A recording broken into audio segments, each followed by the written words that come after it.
Hi friends, welcome to our channel. Latest ఎపిసోడ్లో ఏం జరగబోతుందో ముందుగానే తెలుసుకుందాం.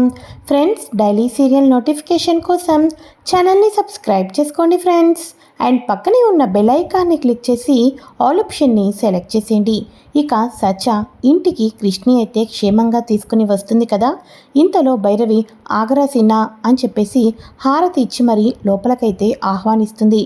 ఇక వెంటనే మహాదేవయ్య, ఏరా సిన్నా, నీకు బాగానే ఉంది కదా, నీకేం కాలేదు కదా అని అనగానే, గదేంది పాపు, నీ కళ్ళ ముందు నేను నుంచుంటే గట్లా మాట్లాడుతున్నావు అని అనగానే, ఏం లేదురా, నీ పేనం పోతున్నా నిన్ను పట్టించుకోవటం లేదని నీ పెళ్ళం ఒకటే మా మీద గొడవ పడింది, ఏదో తనకి ఇక్కడ ప్రేమ ఉన్నట్టు అని చెప్పేసి అనగానే, ఇక వెంటనే సత్య ఆ క్షణం, నా భర్త ప్రాణం కోసం నేను ఎంత దూరమైనా వెళ్తాను, ప్రాణానికి మించింది ఇంకేమీ లేదు అని చెప్పేసి సత్య అంటూ ఉంటుంది. ఇక వెంటనే భైరవి, చెప్పినావులే, ఇంట్లో ఉన్న వాళ్ళందరికీ ఎదురు సమాధానం చెప్పడం బాగానే నేర్చుకున్నావు, కానీ వెళ్ళి పెనిమిటికి సేవలు చేసుకోవడం నేర్చుకోపో అని చెప్పేసి ఇక టైంకి ట్యాబ్లెట్లు ఇవ్వు అని అనగానే, చూడమ్మా, భర్తకు సేవలు చేయడంలో నా భార్య ఎవరిని చూసుకుని నేర్చుకోవాల్సిన అవసరం లేనే లేదు. ఇంకా చెప్పాలి అంటే సత్యను చూసే నేర్చుకోవచ్చు ఎలా భార్య అనేవాళ్ళు ఉండాలా అని చెప్పేసేసి ఇక క్రిష్ సత్య ఇద్దరు పైకైతే వెళ్ళిపోతారు. ఇక ట్యాబ్లెట్స్ అన్నీ తీస్తూ ఉంటుంది. అరే, ఏమైంది సత్య, చూస్తున్నా ఇందాకటి నుంచి అసలు నా మొహం చూడటంలే, నాతో సరిగ్గా మాట్లాడటం లేదు, అరే ఏమైంది అని అనగానే, క్రిష్, నీకేమైనా అయితే ఎవరు బాధపడతారు తెలుసా, నేను ఏమైపోవాలి నీకేదైనా అయితే అని చెప్పేసి సత్య బాధపడుతూ, ఒక్క క్షణం నా గుండె ఆగిపోయినంత పని అయిపోయింది, నువ్వేమో రక్తపు మడుగుల్లో ఉన్నావు, మీ ఇంట్లో వాళ్ళు హాస్పిటల్కి తీసుకొని వెళ్దాము అంటే ఆ రౌడీలను కొట్టాలి, అసలు వాళ్ళు ఎక్కడి నుంచి వచ్చారు అని చెప్పేసి వాళ్ళ గురించి ఆరా తీస్తున్నారు తప్ప ఇక నీ ప్రాణం గురించి ఎవరూ పట్టించుకోలేదు. ఆ క్షణం అసలు నేను మనుషుల మధ్యలోనే ఉన్నానా లేకపోతే రాక్షసుల మధ్యలో ఉన్నానా అనిపించింది, కానీ నువ్వు ప్రాణాలతో బయటపడ్డావు, అదొక్కటి చాలు, అదొక్కటి చాలు, ఇదిగో ఈ ట్యాబ్లెట్ తీసుకో అని చెప్పేసి అనగానే, ఇక అరే సత్య, నీకు ఇదంతా గొత్త కాబట్టి గట్లా అనిపిస్తుంది, జర నాకు ఏమీ కాదు, నాది గట్టి గుండె, నాకెప్పటికీ ఏమీ కాదు, ఎప్పుడూ ఇద్దరం హ్యాపీగా కలిసిమెలిసి సంతోషంగానే ఉంటాం, అర్థమైందా అని చెప్పేసి అనగానే, సరే క్రిష్, నీకు నేను ఫ్రూట్ జ్యూస్ తీసుకొని వస్తాను, నువ్వు హ్యాపీగా కాసేపు రెస్ట్ తీసుకో అని చెప్పేసి సత్య కిందకైతే వెళ్ళిపోతుంది. ఇక రుద్ర అయితే, అమ్మో, ఈ బాబు మామూలుటోడు కాదు, అయినా కూడా వీడు శోభనం గదిలో నుంచి ఎందుకు బయటకు రావాలి, వీడు శోభనం గదిలో నుంచి రాకపోతే ఈ పాటికి బాబు పని అయిపోయేది, ఇప్పుడు బాబు వాళ్ళెవరో ఎందుకు ఇదంతా చేస్తున్నారో మొత్తానికి కోపి లాగుతాడు, నన్ను ఇదంతా చూసుకోమంటాడు, కాబట్టి నేను ఏదో ఒకటి చేసి ఎవరో ఎక్కడి నుంచి వచ్చారో తెలియటం లేదని వేరే వాళ్ళ పేరు అయితే చెప్పేయాలి తప్ప నరసింహ పేరు మాత్రం చెప్పకూడదు అని చెప్పేసి రుద్ర అనుకుంటూ ఉంటాడు. ఇక మహదేవయ్య ఇంట్లో కూర్చొని ఉయ్యాల ఊగుతూ ఉండగా, అయ్యా, మీరు చెప్పిన పని అయ్యిందయ్యా అని అనగానే, అంత లేటుగా చెప్తున్నావేంద్రా, ఇంతకీ నా ప్రాణాన్ని తీయాలి అనుకుని ఇంటి దాకా వచ్చిన వాళ్ళు ఎవర్రా అని అనగానే, ఇంకెవరయ్యా, ఎమ్మెల్యేగా పోటీ చేయాలి అనుకుంటున్న ఆ నరసింహ అయ్యా అని చెప్పేసి ఆ రౌడీలను ఆరా తీస్తే నరసింహ మనుషులని తెలిసిందయ్యా అని చెప్పేసి అనగానే, అయిపోయారు, ఇక నా చేతుల్లో అయిపోయారు, అరే పెద్దోరా, కార్ తీరా అని అనగానే, ఏంది బాపు, ఎవరు వాళ్ళు, ఎవరి తరపున వాళ్ళు అన్నీ తెలిసేసుకున్నారా, ఇంకేమైనా ఉందా, నాకు చాలా భయంగా ఉంది, ఇప్పుడు ఏం చేయాలి, నా పేరు తెలిసిపోతే ఒక్క క్షణం కూడా ఆగకుండా బాపు కంఠంలో ప్రాణాన్ని తీసేస్తాడు అని చెప్పేసి రుద్ర ఒకటే భయపడిపోతూ ఉంటాడు. ఏరా రుద్ర, ఏందిరా, కారు తీయమని చెప్పేస్తుంటుంటే నీ మొహం ఏంది గట్లా భయపడిపోతున్నావు అని అనగానే, అంటే బాపు, ఇప్పుడు ఎందుకని, వాడు మీ ప్రాణాలను తీయాలి అనుకున్నాడు, అటువంటోడి దగ్గరికి మీరెళ్ళడం ఏంది బాపు, సింగిల్ హ్యాండ్తో నేనే వాడిని వేసేసి వచ్చేస్తాను, ఆ రక్తాన్ని నీకు నేను చూపిస్తాను బాపు అని చెప్పేసి రుద్ర అంటూ ఉంటాడు. లేదురా, వాడు నాకు దొంగ దెబ్బ కొట్టాలి అనుకున్నాడు, కానీ ఈ మహదేవయ్య మగాడు, నేను డైరెక్ట్గా దెబ్బే కొడతాను అని నా దెబ్బేంటో వాడికి రుచి చూపించాలి, పదరా రుద్ర అని చెప్పేసి అనగానే, సరే బాపు, ఒక్క నిమిషం ఆగు, ఇప్పుడే వస్తాను అని చెప్పేసేసి ఇక రుద్ర అయితే పక్కకెళ్ళి ఫోన్ ట్రై చేస్తూ ఉంటాడు. నరసింహ ఫోన్ ఏమో అస్సలు కలవదు. నాట్ రీచబుల్ అని వస్తూ ఉంటుంది.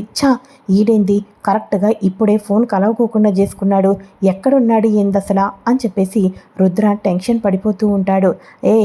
ఏందిరా బయటికి వెళ్ళాలంటే గంటలు చేస్తున్నావు, సరి అయితే నువ్వు నీ పెళ్ళంగాడే ఉండు, నేనే బయలుదేరుతాను అని చెప్పేసి మహాదేవయ్య బయలుదేరుతూ ఉంటే, అరే ఆగు బాపు, నేను కూడా వస్తున్నాను, పద వెళ్దాం అని చెప్పేసేసి ఇద్దరూ అయితే బయలుదేరుతారు.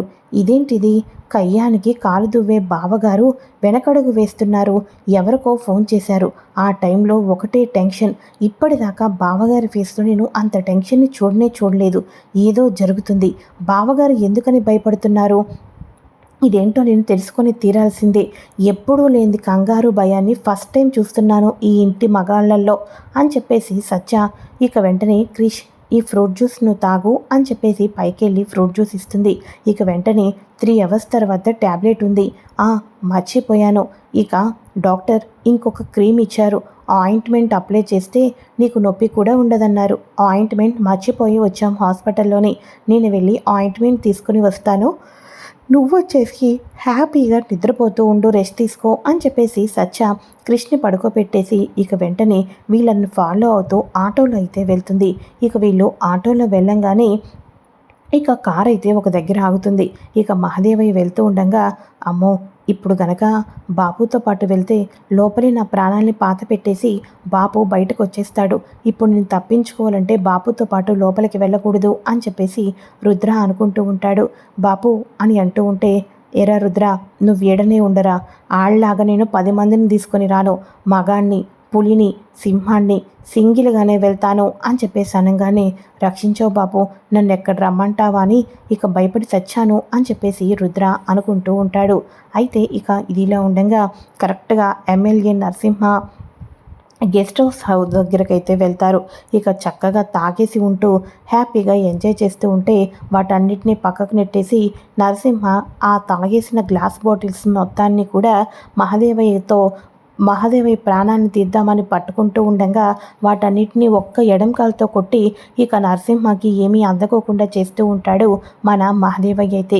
ఇక వెంటనే సత్య, బావగారు ఇక్కడే ఉండిపోయారు, ఇప్పటికి కూడా మోహన్లో టెన్షన్ కనిపిస్తూనే ఉంది, మావయ్య గారు లోపలికి వెళ్ళారు, అసలు ఎవరు, అతను ఏం చేస్తున్నాడు, అతను మా ఫ్యామిలీ మీద ఎందుకు కక్ష కట్టాడు, అసలు బావగారు ఎందుకని చెప్పేసి ఇంత టెన్షన్ పడుతున్నారు, నేను తెలుసుకుంటాను అని చెప్పేసి సత్య లోపలికైతే వెళ్తుంది. ఇక ఒక సందులా ఉంటే ఆ సందులోకి వెళ్తుంది. ఇక నరసింహాది మహాదేవయ్యది ఫైట్ కనిపిస్తూనే ఉంటుంది సత్యకు. అలానే చూస్తూ ఉంటుంది.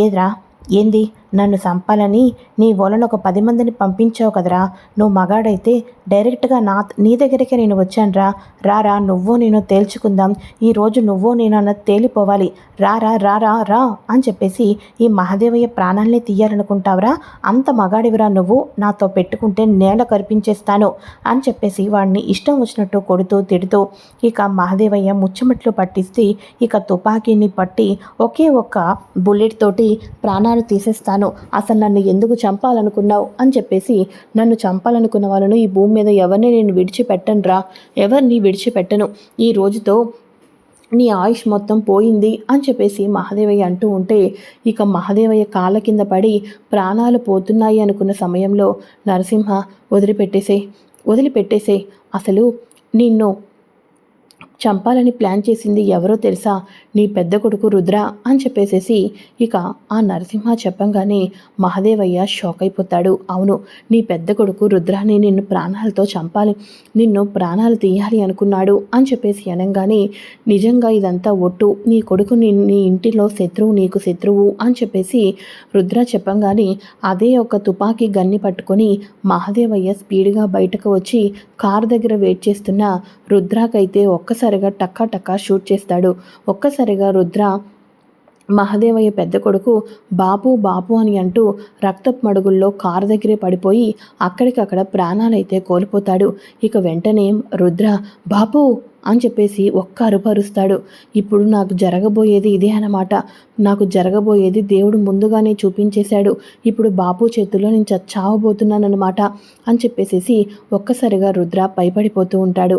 అయితే అక్కడ నరసింహ వచ్చేసేసి, నీ కాలు మొక్కుతా, నీ ఎమ్మెల్యే పదవికి నేను అడ్డు రాను, నీ కాలు బాంచన్, నువ్వు ఎమ్మెల్యే అవ్వాలని నేను పోటీ చేస్తా, నువ్వు ఎక్కడికి పొమ్మంటే అక్కడికి పోతా, ఈ ఊరు వదిలేసి వెళ్ళిపోతా, నన్ను క్షమించేసే, బతుకుంటే నేను ఏడైనా బతుకుతాను, కానీ ఈ వరంగల్ చుట్టుపక్కలకు మాత్రం ఎప్పటికీ రాను, నాకు బిడ్డలు ఉన్నారు, వాళ్ళ పెళ్ళిళ్ళు చేయాలి, దయచేసి నన్ను వదిలేసేయి అని చెప్పేసి నరసింహ ఎంతగానో రిక్వెస్ట్ చేస్తూ ఉంటే మహాదేవయ్య ఇక చీకొట్టేసేసి బయటకైతే వెళ్ళిపోతాడు.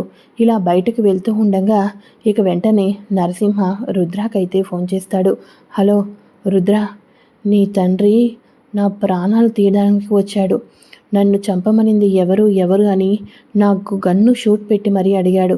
భయపడకు, నీ పేరు చెప్పలేదులే, కానీ నీ పేరు చెప్పనందుకు నాకు అర్జెంటుగా 50 లక్షలు రావాలి. 50 లక్షలు తీసుకొని నేను కొద్ది కాలం ఈ ఊరు నుంచి దాటి వెళ్ళిపోతా. నువ్వే గనక నాకు ఒక 1/2 కోటి ఇవ్వలేదే అనుకో, నీ తండ్రికి చంపమని చెప్పింది, స్కెచ్ వేసింది, ఇంట్లోకి గేటు తీసి లోపలికి ఆహ్వానించింది నువ్వే అని నేను చెప్పేస్తాను. సాయంత్రం లోపల నా అకౌంట్లో డబ్బులు పడితే ఈ వరంగల్ వదిలి వెళ్ళిపోతా, లేకపోతే రాత్రికి నీ బాపు దగ్గరికి వచ్చి నీ పెద్ద కొడుకే నన్ను చంపమన్నాడని చెప్పేస్తా, ఉంటా అని చెప్పేసి ఫోన్ పెట్టేస్తాడు. ఏంటి బాపు, లోపల ఏమైంది అని అనగానే, కార్తీరా, వాడు కుక్క లెక్క నా కాళ్ళు పట్టుకొని మరీ బతిమ్లాడాడు, ఇక ఎప్పుడూ నా కళ్ళ ముందు కనిపించను అన్నాడు, పద కార్తీ అని చెప్పేసి వెళ్ళిపోతూ ఉంటారు.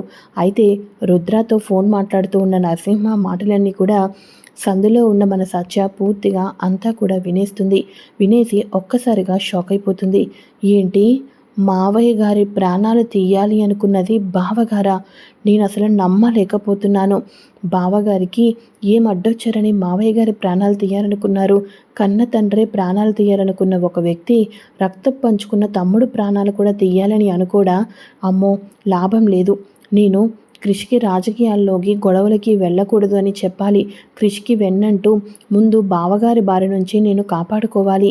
నేను క్రిష్ ప్రేమతో దగ్గరవ్వాలి అనుకున్నాను, కానీ ఇప్పుడు దగ్గరైతే నాకు పుట్టబోయే బిడ్డకు కూడా ఇటువంటి క్రూరత్వాలు, మర్డర్లు, గొడవలే అంటుతూ ఉంటాయి. అసలు క్రిష్ రాజకీయాల నుంచి, గొడవల నుంచి ఏ రోజైతే పూర్తిగా తప్పుకుంటాడో, ఏ రోజైతే కేవలం ఒక ఇండివిజువల్ లైఫ్ స్టార్ట్ చేస్తాడో అప్పుడు దాకా క్రిష్కి నేను దగ్గర కాను.